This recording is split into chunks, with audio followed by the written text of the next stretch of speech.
السلام عليكم ورحمة الله وبركاته. من قناة القطر العربي يقدم لكم أخبار أسعار صرف العملات في اليمن ليومنا هذا الأربعاء الموافق 9/11/2022.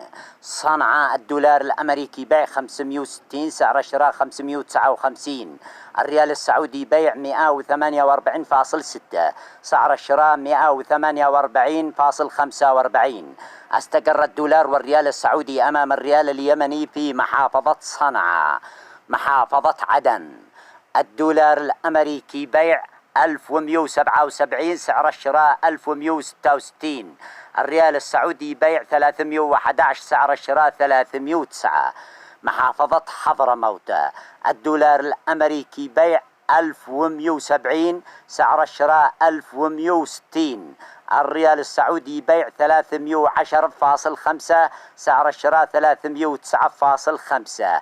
ارتفع سعر الدولار والريال السعودي أمام الريال اليمني في محافظة عدن، وتراجع سعر الدولار أمام الريال اليمني في محافظة حضرموت، وارتفع سعر الريال السعودي أمام الريال اليمني في محافظة حضرموت. قدمت لكم أخبار أسعار صرف العملات في اليمن ليومنا هذا الأربعاء من قناة القطر العربي.